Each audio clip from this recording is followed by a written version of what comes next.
الو، ما انصاری. سلام، ما خیلی شما رو دوست داریم.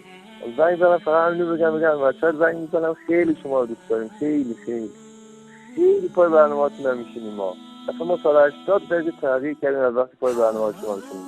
دوست داریم پیام منو پخش کنید آقای انصاری. خداحافظ.